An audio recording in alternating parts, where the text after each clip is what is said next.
नमस्कार. तर हा व्हिडिओ कन्या राशीच्या लोकांसाठी आहे. 2 जून 2026 पासून गुरु कन्या राशीच्या लोकांच्या 11व्या भावात प्रवेश करत आहेत. तर 11व्या भावात आल्यावर काय घडेल? गुरुची 5वी, 7वी आणि 9वी दृष्टी तुमच्या आयुष्यावर कसा परिणाम करेल? कोणाला खूप चांगले परिणाम मिळतील, कोणाला थोडंसं सावध राहावं लागेल आणि शेवटी कन्या राशीच्या लोकांनी कोणते उपाय करायला हवेत, हे आपण या व्हिडिओमध्ये बघणार आहे. गुरुचं गोचर म्हणजे काय? तर गुरु साधारणतः एका राशीमध्ये जवळपास 1 वर्षभर राहतो. आत्तापर्यंत तो तुमच्या 10व्या भावात होता, आता तो 11व्या भावात येत आहे. तर 11व्या भावातून आपण काय बघतो? लाभ, इच्छा पूर्ण होणे, पैसा, नेटवर्किंग, मोठे संपर्क, मित्रपरिवार, अचानक आर्थिक लाभ, तुमचे नातेवाईक या सगळ्या गोष्टी आपण 11व्या भावातून बघत असतो. तर याचे सकारात्मक परिणाम काय होऊ शकतात? इथे तुम्ही बाजूला बघू शकता. मी कन्या राशीच्या लोकांसाठी कुंडली दिलेली आहे. तर हा काळ उत्पन्न वाढवणारा ठरू शकतो. ज्यांना बराच काळ मेहनत करूनही योग्य पैसे मिळत नव्हते, त्यांना फायदा होऊ शकतो. पगारवाढ, नवीन इन्कम सोर्स, व्यवसायात प्रॉफिट, अडकलेले पैसे मिळणे, मोठ्या भावाकडून मदत मिळणे अशा गोष्टी घडू शकतात. हा इच्छा पूर्ण होण्याचा काळ आहे. नवीन घर, वाहन, रिलेशनशिपमधली प्रगती, करिअरमध्ये ग्रोथ, विदेशाशी संबंधित कामं होणं या सगळ्या गोष्टी या काळात घडू शकतात. नवीन ओळखी किंवा मोठे संपर्क होतील. प्रभावशाली लोकांशी तुमचे संपर्क वाढतील. चांगले मित्र मिळतील. त्याचबरोबर तुमचं नेटवर्किंग वाढेल. वैवाहिक आणि कौटुंबिक लाभ म्हणाल तर काही लोकांसाठी ज्यांच्या विवाहाची चर्चा सुरू आहे, तर अशा लोकांना योग्य जोडीदार मिळू शकतो. कुटुंबातील वातावरणही आधीपेक्षा सकारात्मक होऊ शकतं.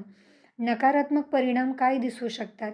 तर जास्त अपेक्षा आणि ओव्हर कॉन्फिडन्स म्हणजे काही लोक खूप मोठे प्लॅनिंग करतील, जास्त इन्व्हेस्टमेंट करतील, चुकीच्या लोकांवर विश्वास ठेवतील किंवा मित्रांमुळे नुकसान होण्याची शक्यता आहे. तर माझं काहीच वाईट होणार नाही असा जो काही आत्मविश्वास आहे, तर तो थोडासा टाळा. 11वा भाव हा मित्रांचा असतो. तर चुकीच्या मित्रांकडून तुम्हाला त्रास होईल. फक्त पैशासाठी वापरणारे लोक जवळ येतील. सोशल सर्कल किंवा पॉलिटिक्समध्ये विश्वासघात होण्याची शक्यता आहे. आरोग्याकडे दुर्लक्ष करू नका. काम आणि पैसा यामध्ये काही लोक स्वतःच्या आरोग्याकडे दुर्लक्ष करतील.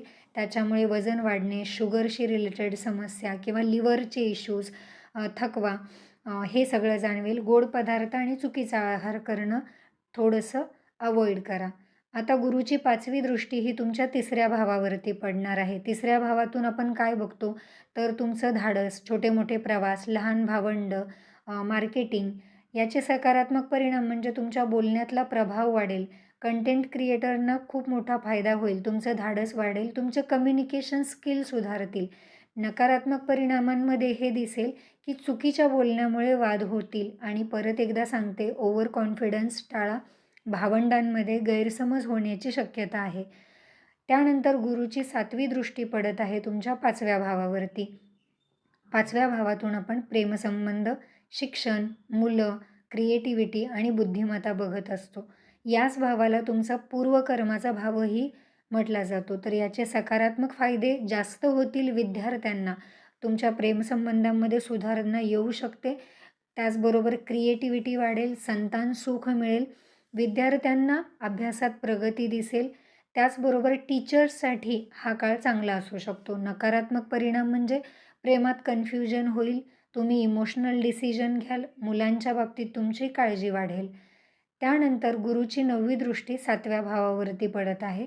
7वा भाव हा विवाह, पार्टनरशिप, बिझनेस पार्टनरशिप किंवा तुमची लोकांमधली इमेज दर्शवतो. याचे सकारात्मक परिणाम म्हणजे जे विवाह योग्य झालेले आहेत त्यांचे विवाह जुळून येण्याची शक्यता आहे. जोडीदाराकडून सपोर्ट मिळण्याची शक्यता आहे. ज्यांचं ऑलरेडी लग्न झालेलं आहे, बिझनेस पार्टनरशिपमधून फायदा मिळू शकतो. तसेच तुमचा समाजातला आदर वाढू शकतो. नकारात्मक परिणाम म्हणजे पार्टनरशिपमध्ये तुमचा इगो क्लॅशेस होण्याचे किंवा अहंकारामुळे तुमच्यात नातेसंबंधांमध्ये दुरावा येण्याची शक्यता आहे. चुकीचा पार्टनर तुम्ही निवडू शकता. त्याचबरोबर ज्यांचं ऑलरेडी लग्न झालेलं आहे तर त्यांच्या नात्यामध्ये गैरसमज जास्त होतील. आता याचे सर्वांना सारखे परिणाम मिळतील का? तर नाही.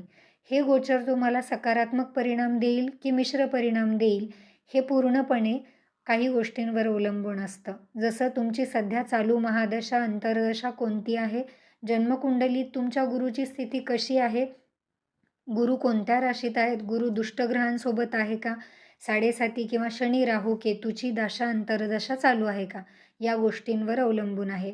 सकारात्मक परिणाम त्यांना मिळतात ज्यांचा गुरु उच्च राशीत असेल, स्वतःच्या राशीत असेल, शुभ ग्रहांसोबत असेल, केंद्र किंवा त्रिकोणात असेल आणि दशाही जर गुरु किंवा शुभ ग्रहाची असेल तर या काळात खूप मोठी प्रगती होऊ शकते. तुम्हाला जर तुमच्या कुंडलीचं संपूर्ण विश्लेषण करून हवं असेल तर स्क्रीनवरती दिलेल्या नंबरवरती तुम्ही तुमचं नाव, जन्मतारीख, जन्मवेळ, जन्मठिकाण व्हॉट्सॲप करा. तुमची कुंडली बघून झाल्यानंतर तुम्हाला मेसेज नक्की येईल. तर अशा ज्योतिषीय माहितीसाठी आपल्या चॅनलला नक्की सबस्क्राईब करा. व्हिडिओ आवडला असेल तर लाईक करा. आपल्या जवळच्या लोकांसोबत नक्की शेअर करा. बेल आयकॉन प्रेस करा म्हणजे इथून पुढेही तुमच्या राशीसाठी आलेल्या प्रत्येक व्हिडिओची नोटिफिकेशन तुम्हाला लगेच मिळेल. व्हिडिओ शेवटपर्यंत पाहिल्याबद्दल धन्यवाद.